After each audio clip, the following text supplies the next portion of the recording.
गांव में रह के दिखाओ। रमन गांव का एक सीधा सादा लड़का था, लेकिन उसने अपने जीवन में बहुत संघर्ष देखा था। इसलिए उसने मेहनत की और पढ़ लिख कर शहर में अच्छी नौकरी पर लग गया, ताकि उसे अपने जीवन में जितनी परेशानियां हुई उसके बच्चों को वो परेशानियां उठानी ना पड़े। अरे हर महीने ये बिजली का बिल इतना ज़्यादा कैसे आ जाता है? थोड़ा ध्यान से चीज़ों का इस्तेमाल किया करो। अब मैं क्या करूं जी, ये बच्चे ना पूरा दिन एसी बंद ही नहीं करते। 1 मिनट के लिए इनका एसी बंद कर दो तो पूरा घर सर पर उठा लेते हैं। पर ऐसा कैसे चलेगा? चीज़ों को कितना इस्तेमाल करना है कितना नहीं, ये तो बच्चों को पता होना चाहिए। और किसी भी चीज़ का आदी होना अच्छी बात नहीं है। मैं तो इन लोगों को समझाने की बहुत कोशिश कर चुकी हूँ, लेकिन मजाल है जो ये मेरी बात सुनते हो। रमन और गीता आपस में बात कर रहे थे, तभी डोरबेल बजती है और उनका बेटा मयंक दौड़ता हुआ आता है और दरवाज़ा खोलता है। बाहर एक डिलीवरी बॉय आया था, जिससे मयंक ने पार्सल लिया। पापा 500 रुपये देना जरा। 500 रुपये? किस चीज़ के लिए बेटा? अरे बताता हूँ पापा, बाहर डिलीवरी वाला खड़ा है, उसे पैसे तो दे दो। अच्छा ये लो।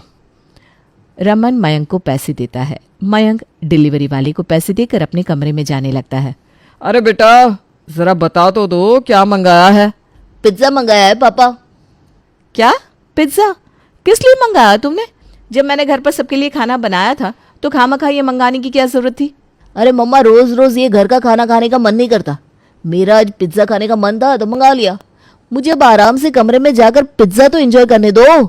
उफ़ो। इनका ना ये हर दूसरे दिन का हो गया है। घर पर कितना भी अच्छा खाना बना लो, लेकिन फिर भी बाहर से खाना मंगाना है। किसी चीज़ की कोई वैल्यू ही नहीं है। अगली सुबह, मम्मा मैं कॉलेज जा रही हूँ।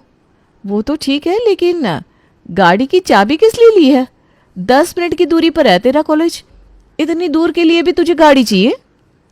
अरे तो क्या हो गया मम्मी, जब हमारे पास गाड़ी है तो गाड़ी लेकर जाने में बुराई क्या है? और वैसे भी गाड़ी में कॉलेज जाने में ना अलग ही मजा आता है। आप नहीं समझोगी। हद है। और तू ये दूसरी गाड़ी की चाबी लेकर कहाँ जा रहा है? कॉलेज जा रहा हूँ मम्मी, सुबह सुबह और कहाँ जाऊँगा? अरे जब कॉलेज ही जा रहा है तो पारुल के साथ चला जा। एक ही तो कॉलेज है तुम्हारा, अलग अलग गाड़ी लेकर जाने की क्या जरूरत है? अरे मम्मी ले जाने दो ना, क्या फ़र्क पड़ता है?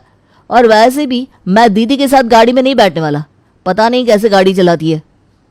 तुझसे तो अच्छी ही चलाती हूँ, टफर। बाय मम्मा। बाय। पारुल अपने दोस्तों के सामने शो ऑफ करने के लिए गाड़ी लेकर चली जाती है और उसका भाई भी घर में खड़ी दूसरी गाड़ी लेकर कॉलेज चला जाता है। तभी रमन नहा धोकर बाहर आता है। अरे गीता जल्दी से नाश्ता लगा दो। नाश्ता करके मुझे मनोहर भाई साहब के यहाँ पर उनसे मिलने के लिए जाना है। बहुत दिन से तबीयत खराब है उनकी। ठीक है, मैं अभी लेकर आती हूँ। गीता रमन के लिए नाश्ता लेकर आती है। तभी फर्श पर अचानक पानी भरने लगता है। अरे फर्श पर इतना सारा पानी कहाँ से आ गया? तुमने किचन की टैप चालू तो नहीं छोड़ दी? नहीं नहीं, मैं तो अभी किचन से आई हूँ, टैप तो बंद है। तो फिर पानी कहाँ से आ रहा है? तुम पारुल के कमरे में जाकर देखो, मैं मयंक के कमरे में जाकर देखता हूँ। कहीं वॉशरूम की टैप तो चालू नहीं छोड़ दी। रमन मयंक के रूम में जाता है तो देखता है उसी ने वॉशरूम की टैप को खुला छोड़ा हुआ था। वो जल्दी से उसे बंद करता है और गीता जब पारुल के रूम में जाती है तो उसके कमरे का एसी पंखा सब कुछ ऑन था। वो उसे बंद करके बाहर आती है। इन बच्चों को कितना भी समझाओ लेकिन कोई बात समझती नहीं। एसी पंखा सब कुछ चलता छोड़कर चले जाते। बिजली का बिल कितना आ रहा है, किस चीज की कितनी खपत हो रही है, कुछ सोचते ही नहीं। पता नहीं इन दोनों को कैसे समझा है। लापरवाही में पानी के टैप बंद नहीं किए। अब थोड़ी देर में पूरी टंकी खाली हो जाएगी। अच्छा चलो ये सब छोड़ो, मुझे गाड़ी की चाबी दो, मुझे निकलना है। अरे लेकिन गाड़ी की चाबी तो मेरे पास नहीं है। दोनों अपनी अलग अलग गाड़ियां लेकर गए हैं कॉलेज में। क्या? 10 मिनट की दूरी पर कॉलेज, और उसमें भी दोनों अलग अलग गाड़ियां लेकर गए? लेकर जानी ही थी तो एक लेकर चले जाते। मैं मनोहर भाई साहब के घर कैसे जाऊंगा? वैसे भी उनका घर इतनी दूरी पर है। कैब से जाऊंगा तो वो बहुत ज़्यादा पैसे मांगेगा। अब तो बस से ही जाना पड़ेगा। रमन के पास 2-2 गाड़ियां थी, लेकिन उसे फिर भी बस से अपने दोस्त के घर जाना पड़ता है। लेकिन अपने बच्चों की ऐसी लापरवाही और किसी चीज़ के लिए अहमियत ना देखकर वो बहुत ज़्यादा परेशान हो चुका था। वो अपने बच्चों को हर चीज़ की इम्पोर्टेंस समझाना चाहता था। गीता अगर ऐसा ही चलता रहा ना तो हमारे दोनों बच्चे कभी अपनी लाइफ में सीरियस नहीं हो पाएंगे और ना ही कभी कामयाब हो पाएंगे। क्योंकि जब तक इंसान को हर एक चीज़ की वैल्यू नहीं होती वो ऊंचाई तक नहीं पहुंच सकता। बिल्कुल ठीक कह रहे हो आप, लेकिन समझाए तो समझाए कैसे? इतनी बार तो बोल लिया, इतने प्यार से समझा लिया, लेकिन समझती नहीं। कभी कभी कुछ बातें बोलने से समझ में नहीं आती गीता। रोटी की कदर समझने के लिए भूख का सामना करना ज़रूरी होता है। जब तक भूख नहीं होगी, रोटी की कदर भी नहीं होगी। गांव में चलते हैं जहां मैंने अपना बचपन बिताया, और दिखाते हैं इन्हें गांव का संघर्ष कि कैसे लोगों का जीवन वहां बीतता है। दोनों बच्चों की वैकेशंस हो गई थी, तो वो उन दोनों को अपने साथ गांव लेकर चलते हैं। उन्हें तो लगता था कि गांव की लाइफ बड़ी इजी होती है, लेकिन अब वो गांव में आए हैं तब उन्हें पता चलेगा कि गांव की असल जिंदगी होती कैसी है। बहुत गर्मी लग रही है, अंदर चलकर एसी चला ले क्या?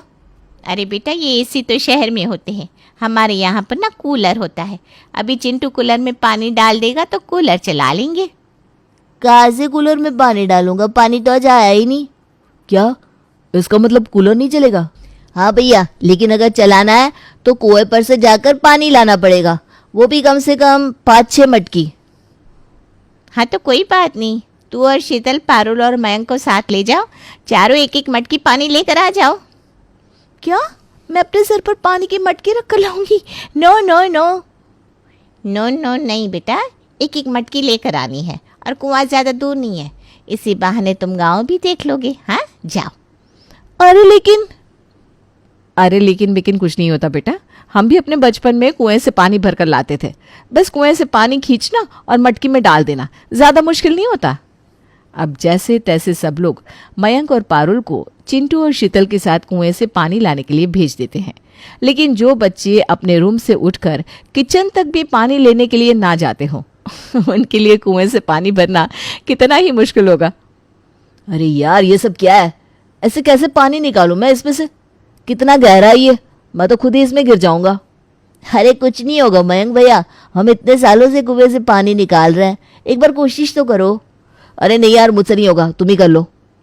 चिंटू और शीतल कुएं से पानी निकालकर सब मटकियों में भर लेते हैं और उन्हें एक एक मटकी पकड़ने के लिए कहते हैं। देखो, हमने कुएं से पानी तो निकाल लिया, लेकिन एक साथ इतनी सारी मटकियां तो नहीं उठा सकते। मटकी उठाने में तो आपको मदद करनी ही पड़ेगी। पारुल दीदी आप ये वाली मटकी ले लो, और मयंक भैया आप ये वाली ले लो। अच्छा ठीक है, लाओ। अब वो चारों पानी की मटकी लेकर घर तक आते हैं, लेकिन पारुल और मयंक घर तक आते आते मटकी का आधा पानी अपने ऊपर ही गिरा लेते हैं। अरे ये क्या हुआ? तुम दोनों के कपड़े कैसे भीग गए? ये पानी की मटकी की वजह से भीग गए। छोड़ो ये सब और जल्दी से कूलर में पानी डाल लो चिंटू, बहुत गर्मी लग रही है। हाँ दीदी आप बैठो, मैं अभी डालता हूँ। चिंटू कूलर में पानी डालता है, लेकिन वो जैसे ही कूलर का स्विच ऑन करता है वैसे ही लाइट चली जाती है। ओह माय गॉड, अब ये लाइट पे चली गई। अब इन्वर्टर में पंखे में ही सोना पड़ेगा। इन्वर्टर? कैसा इन्वर्टर दीदी? यहाँ पर कोई इन्वर्टर नहीं है। क्या? तो फिर हम लोग इतनी गर्मी में सोएंगे? अरे नहीं मयंक भैया, लाइट नहीं है तो क्या हुआ, छत पर सो जाएंगे। वैसे भी हमारे यहाँ महीने में आधे से ज्यादा दिन रात को लाइट होती ही नहीं है, तो हम लोग तो छत पर ही सोते हैं, बहुत अच्छी नींद आती है। अब सबको गर्मी में छत पर ही सोना पड़ता है, लेकिन छत पर मच्छर उनको काट काट कर उनका बुरा हाल कर देते हैं। अरे यार कितने मच्छर है यहाँ पर, कैसे सोएंगे हम यहाँ? अरे बेटा, अभी कॉइल जलाइए ना, तो थोड़ी देर में मच्छर भी चले जाएंगे, तब तक तुम चद्दर ओढ़ लो। अब जैसे तैसे सब रात को सो जाते हैं, लेकिन आज वो सब छत पर सो रहे थे तो सूरज उगते ही उन सब की नींद खुल जाती है, और शायद जिंदगी में पहली बार पारुल और मयंक सुबह 5 बजे उठते हैं। अरे शीतल, तुम इतनी सुबह सुबह तैयार क्यों हो रही हो? और मयंक तुम भी? कॉलेज जाना है दीदी, हमारी वैकेशन नहीं हुई। अरे लेकिन इतनी सुबह सुबह कॉलेज? किसी ट्रिप वगैरह पर जा रहे हो क्या? नहीं दीदी, किसी ट्रिप पर नहीं जा रहा है। हमारे यहाँ से बस स्टैंड थोड़ा दूर है तो जल्दी निकलना पड़ता है। अगर बस छूट जाए तो फिर आधे घंटे तक वेट करना पड़ता है, और फिर कॉलेज के लिए देर हो जाती है। बाप रे बाप, इसका मतलब तुम कॉलेज जाने के लिए हर रोज इतनी जल्दी उठते हो? हाँ भैया। अच्छा मम्मी, हम चलते हैं। शीतल और चिंटू कॉलेज के लिए निकल जाते हैं, लेकिन शाम को उन्हें घर आते आते बहुत देर हो जाती है। अरे तुम लोग कॉलेज गए थे या 9 to 5 जॉब पर गए थे जो इतनी देर से आ रहे हो? हमारे लिए तो कॉलेज 9 to 5 जॉब जैसा ही है दीदी। बस का ट्रैवल ही 2 से 3 घंटे का हो जाता है, उसमें भी अगर बस मिस हो जाए तो फिर क्या कहे। अरे चिंटू बेटा, घर पर थोड़ी सब्जियां खत्म हो गई है, तू जाकर ले आ। अरे बाहर जाकर सब्जियां लाने की क्या ज़रूरत है, मैं ऑनलाइन मंगा देता हूँ ना। नहीं भैया, यहाँ पर सब्जियों की ऑनलाइन डिलीवरी नहीं होती, वो तो खुद मंडी से जाकर लानी पड़ती है। मैं साइकिल लेकर जा रहा हूँ मम्मी, वरना बहुत टाइम लग जाएगा। अरे लेकिन साइकिल पर क्यों जा रहा है, घर पर बाइक खड़ी तो है, वो ले जा। अरे नहीं भैया, वो तो इमरजेंसी के लिए है, और मंडी तक क्या बाइक लेकर जाना।